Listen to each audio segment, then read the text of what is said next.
I mean, there are a million Lumion tutorials out there, so I'm not going to spend too much time like telling you about the user interface. Besides, some of you are already familiar with it.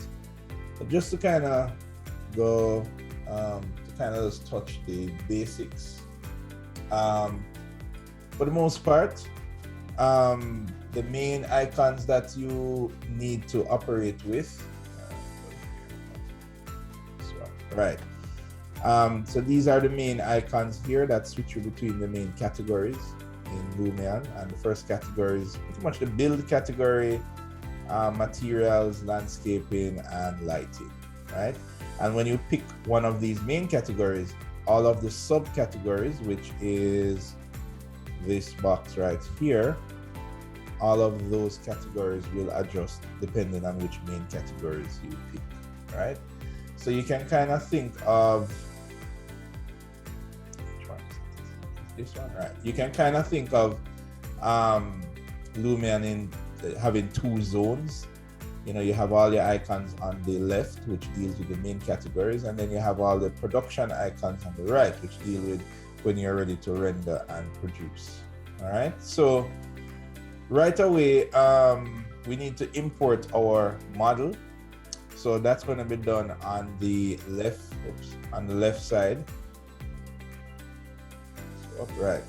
So what we're going to do is on the content menu, which is this first icon here, we're going to go to import.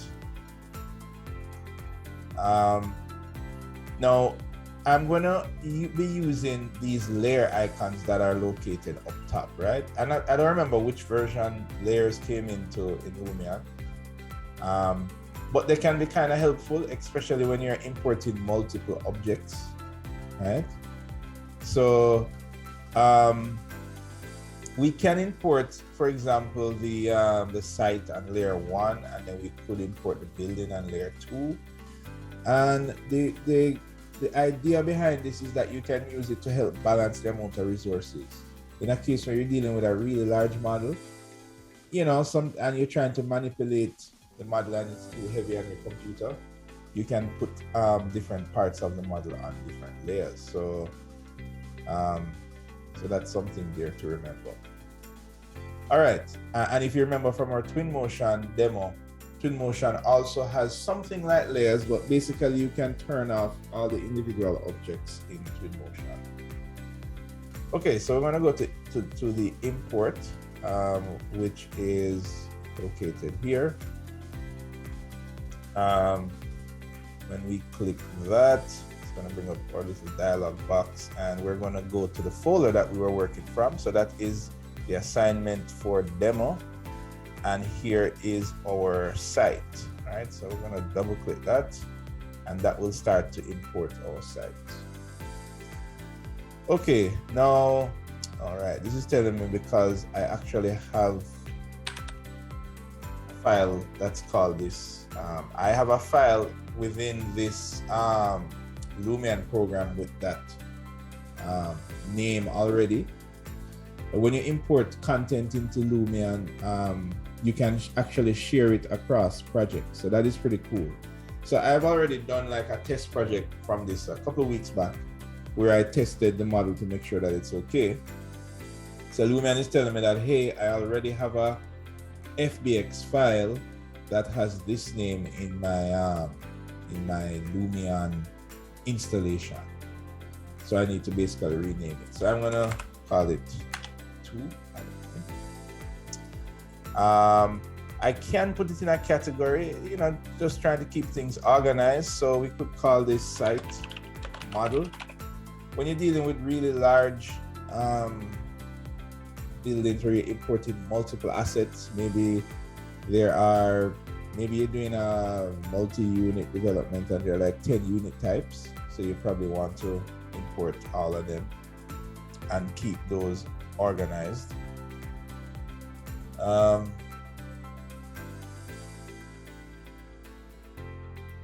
Running low on battery. Anyway, so now another important point, Lumion can import FBX animations, right? This was useful. For example, I remember one year when the students were doing the final project, assignment, and they had to import, they created an animation in another program. And it was a good thing that Lumion is able to import animations. Now, this is one point that goes towards Lumion, because at this point, Twinmotion still doesn't import animations from external programs.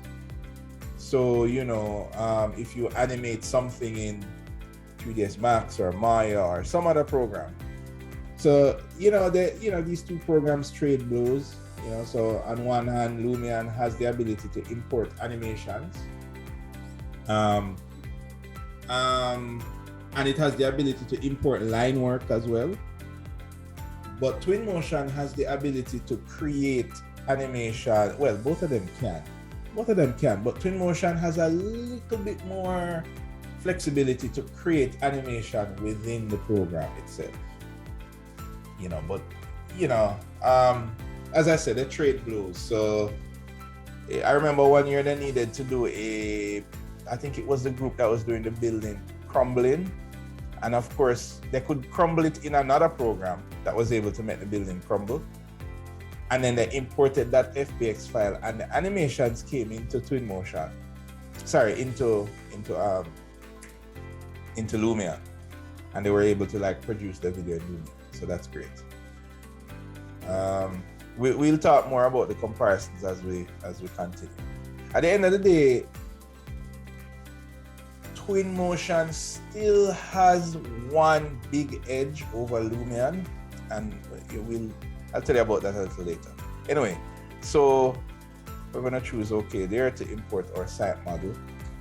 Now it might take a little bit longer for you guys when you guys do yours. All right, so the next thing we want to do, let's open up SketchUp in the meantime.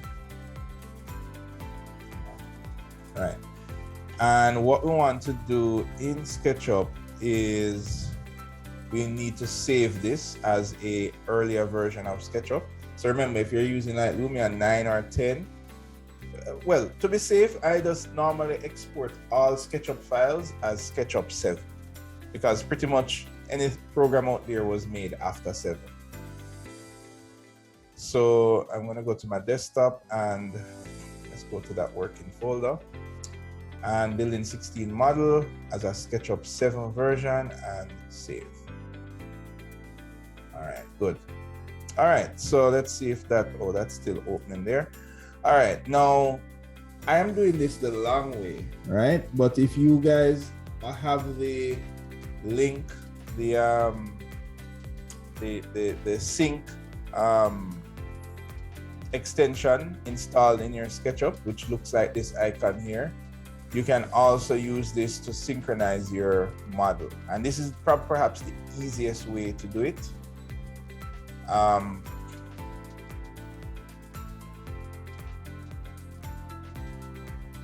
Right. Okay, let's see. All right, good. So this is that scene there, and it's asking me to position it. Okay, so the scene is in. This is what that city scene looks like. I'm moving around using the ASWD key, right? For those of you who play first-person shooters, you should be used to that. Now, one thing I must say in terms of using Lumion is their help. I think it's pretty great. Because it provides real-time help feedback.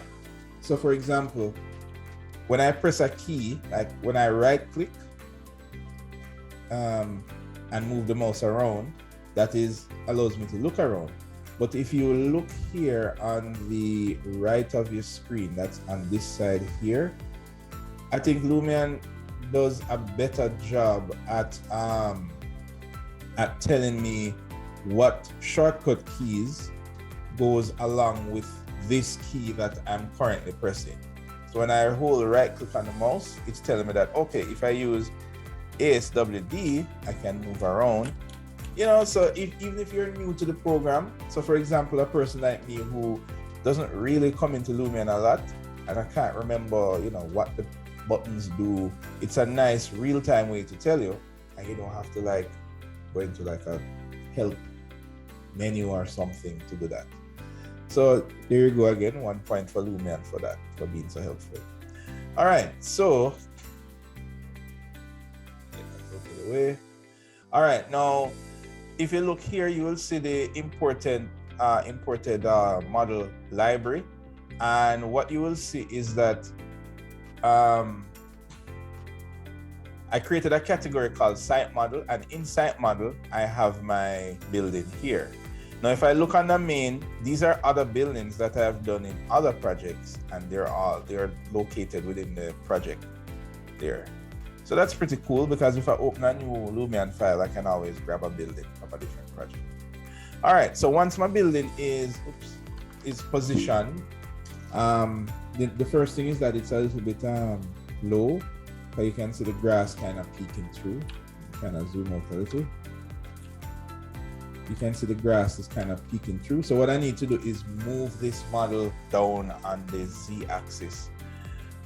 In this case, it's the Y-axis because of how it's imported. Like the blank textures, this is what you perhaps need to do, right? If you go back on the class website, that's here. There you go. Zoom out. Okay, now if you look, there is a max file version here of each of these files. So here's the one for version 2, version 1. So what you need to do is download it. Now what happens is that the max the max version has all of the textures there. So this is going to be a little bit bigger. You can see that this is 100 and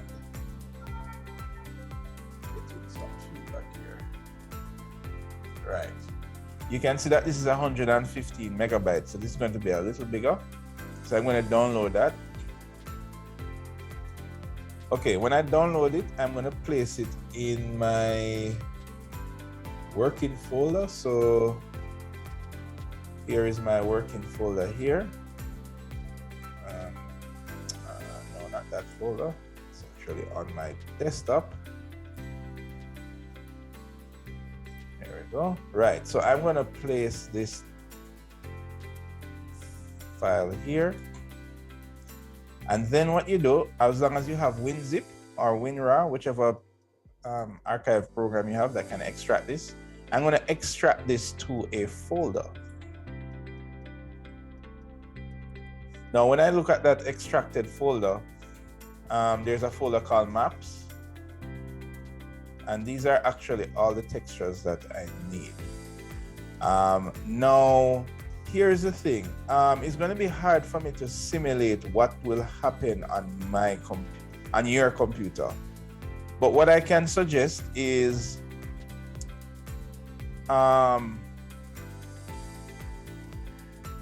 this maps folder here, I would place the FBX in this folder. So let me just do that again. So let me go back to the main folder here. So here's that FBX here. I would just copy that FBX and place it in this maps folder here. And then try to import it from this maps folder and see, because all of these maps are what is needed to support this file. So I'm assuming when you try to open the FBX file on your computer, it's looking for all of the textures and it can't find it. So now that it's in the same folder, it should find it. So these are little challenges that you might experience. So I'm glad that you guys are actually doing it while we're doing the tutorial here. I don't know if you notice, every time you watch a tutorial on YouTube or, I don't know, Linda or LinkedIn or wherever you get your tutorials from, everything on the tutorial always go 100% fine, no problem. But when you try to do it, there's a lot of variables. So that's why I always suggest that you work on this while it is being done. All right, so now I'll move on while you test that. Now the next thing you want to do is adjust the height of the model here. So what I'm going to do is I'm going to make sure that I am actually I am in the content mode here. So make sure that you're there. And then you're going to choose the select or button here. And then when you have the select button highlighted, notice how it will hover over the site. And to make things a little more precise, I will use this up down to adjust the vertical height of my model. That there. All right, so I'm going to pick that. And if I hover over my model, over the center point of a model, I can click, hold, and drag and just set the height of this model. So I'm going to carry it up just a little higher than the base. All right, lovely. So that's our model there. Now I'm moving around with ASWD. This model is a little big, so to move around quickly, just hold shift and it will kind of run. Imagine you're playing Call of Duty and you're trying to escape from, you know, bullets flying or whatever, and you have to hold shift to run. So think of that. All right, E and Q are to go vertically up and vertically down, and then kind of minimize this.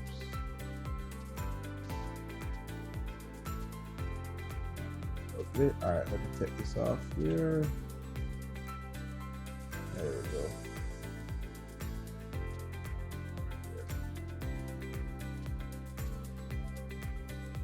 All right, so now that we have the model at the right height, next thing we need to do is to repeat the same process to import our building. So that's what we're gonna do. We're gonna go back to the import, and this time we're gonna look for that SketchUp file that we saved. Now, in my case, this now notice that you see you see the file format here as FBX, so we need to change that over to SketchUp. And notice the other file types that we can import. Oh, guess what? I did not know that the new Lumion allows you to carry in a max file directly. That's interesting. That is interesting. All right, one more point for Lumion for importing max files directly. But anyway, we're working with SketchUp. So we're going to choose SketchUp, and there is our building model there. And